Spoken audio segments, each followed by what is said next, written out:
The Gateway Pundit reports an update. 25 states now stand with Texas as Governor Greg Abbott signs a letter supporting Texas's constitutional right to self-defense.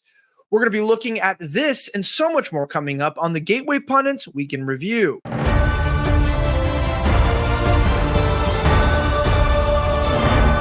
My name is Elijah Schaffer, and as a Texas resident and Texas business owner, I see that the fight for the survival of our country has come to the border of the great state of the Lone Star, Texas. Our top story today, coming from Jim Hoff, discusses the ongoing revolt from Texas Governor Greg Abbott against Joe Biden, who, under Supreme Court initiative, have ordered the removal of barricades that were blocking illegal immigrants from entering into the country. Let's get into it. In a significant escalation of tension over the U.S.-Mexico border policies, several Republican governors are uniting in support of Texas Governor Greg Abbott's challenge against the Biden regime. This move comes in the wake of the U.S. Supreme Court's decision allowing the removal of razor wire installed by Texas at the border. Governor Abbott deployed approximately 30 miles of razor wire near Eagle Pass, Texas, as a barrier against illegal immigration. However, this move was challenged in court, leading to a complex legal battle. Despite setbacks in lower courts, the state's efforts were momentarily buoyed by a decision from the Fifth Circuit of Court of Appeals, which was overturned by the Supreme Court in a 5-4 vote. Conservative Justice Roberts and Amy Coney Barrett, Trump appointees, sided with the liberals and granted the Biden regime's emergency request. This is the 9th time that the Supreme Court has sided with the Biden regime out of 14 emergency applications. Despite the Supreme Court's decision, Texas officials, including Governor Abbott and Attorney General Ken Paxton, have expressed their intent to continue measures to reinforce the border. Texas National Guard members began installing more razor wire in Eagle Pass, saying the Supreme Court's temporary order allows Biden to continue his illegal effort to aid the foreign invasion of America.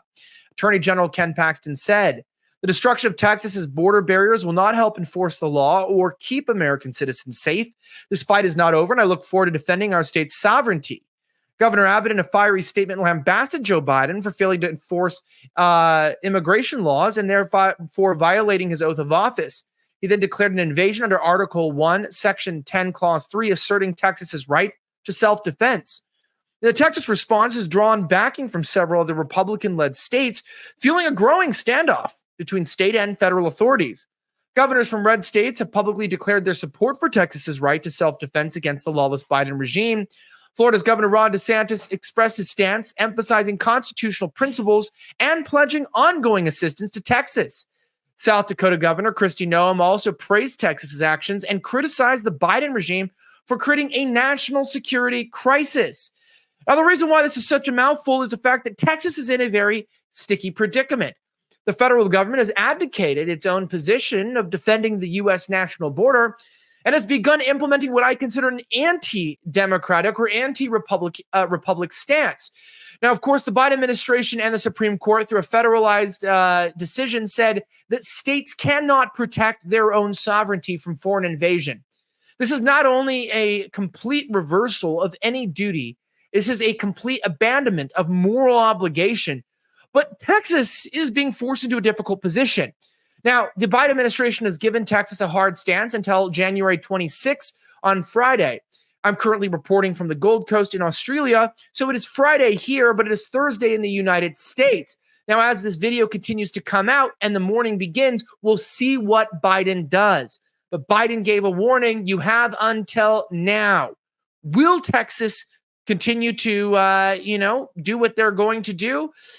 Well, we'll wait and see. I've reached out to Ken Paxton directly, and I've been in contact with his office, so we'll have more reports for you coming up directly. That's the kind of quality content you get at thegatewaypundit.com. This is an ongoing issue. This is continually pressing the question as to whether or not the states should secede. But this is an unlawful abandonment of border towns, and they can't keep busing their illegal immigrants around the country. This is not a solution. That's a reminder that there is desperation in states as the country is tired of illegal immigration. Unless you were sleeping under a rock, you would know that President Trump has won New Hampshire Republican primary. Christina Lila reports. A breaking update, the AP called the New Hampshire primary for President Trump. This goes as he also won the Iowa caucus and continues to move into other states, pointing the direction that Trump will be the nominee for the Republican Party. Now, this is no surprise to me, but it was just recently that the influencer class, including those from major outlets such as Blaze TV, The Daily Wire, and Fox News, were all rallying around Ron DeSantis in what seems to be a failed campaign for support. Now, while many of you may be DeSantis supporters, may even like Nikki Haley, the truth is that the people and the base want Donald Trump. There's no objection to this. And people can either get on board with this or continue to get in the way. Now, the establishment is trying to push and prop up Nikki Haley. She gave a veiled threat today saying, "You underestimated me." And the problem with that is that it sounds like somebody who's mad that they're failing, but it's true. When it comes to COVID, the vaccines, the masks, or even the rigging of the 2020 election, we really should not be underestimating these people's abilities to completely screw up the country, undermine our trust and safety in institutions and the government, and continue to erode away the fabric of our society. Now, I'm getting tired of this. I'm getting sick and tired of watching people go after their own vision and ideas rather than getting together.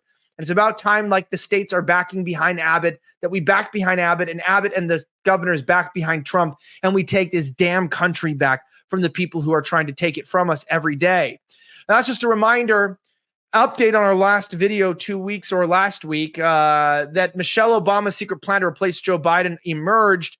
Colin Linebarger reported that the Gateway Pundit's Christine Taylor shared an explosive story last week that Barack and Michelle Obama are angling to replace decrepit, unpopular Joe Biden with the younger and more popular Michelle as the Democrats' presidential nominee. Now, Michelle has reportedly already surveyed major Democrat donors about her potential candidacy, and in 2022 allegedly told a gathering of CEOs in New York City that she was running. Now, the New York Post's Cindy Adams reveals that a secret plan has emerged to throw old Joe under the bus. She claims that it comes from credible sources few have access to and usually not meant for the noses of the media. Barack has reportedly pulled donors and put together a plan for Michelle, which is still being tweaked according to Adams. Around May, Biden announces he's not running, even mentally. The so-called plot is that come the August convention, Michelle gets nominated. Next step, Hunter's father, the temp, drops out just before that convention. For now, he'll still play acts like he's a real candidate. Now, this is obviously really possible. It's a credible source, and it is true. Michelle Obama may be running for the president of the United States.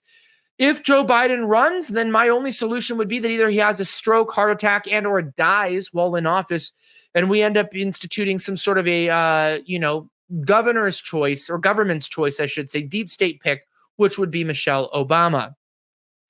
Now, talking about this, something very weird. We are under attack and we need to be aware. One of our very own, the video shows the Gateway Pundit's reporter Cara Castronuova was assaulted by a government agent while questioning the cowardly DOJ prosecutor.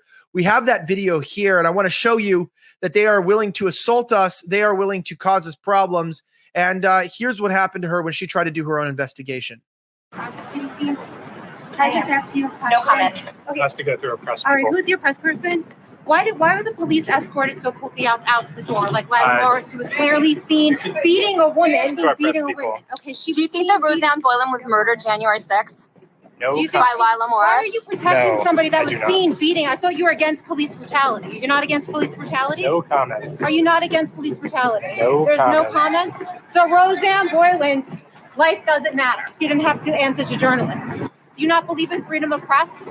No comments. Okay, no comments. You guys, I hope that you can live with yourself for your terrible people. Terrible, disgusting people. Do you believe that Lila Morris murdered Roseanne Boylan January 6th at the U.S. Capitol? It's a conspiracy. You're all going to go to jail. Well, as you saw right there, they pushed her back and held her back, and that's what they're trying to do to stop the Gateway Pundit from reporting. Shout out to Cara Castronuova for continually being on the front lines. And that's just a reminder that even when you come after the things we love, as Chuck Schumer was told, you're messing with a force much bigger than yourself, than he understands when it comes to him trying to regulate Zinn and to get in the way. But we are working with forces bigger than we can understand. And for that, we need to continue to be careful. Thank you so much again for watching another episode of the Gateway Pundits Week in Review. My name is Elijah Schaffer. Have a great rest of the week, and may God bless the United States of America. I'm signing out.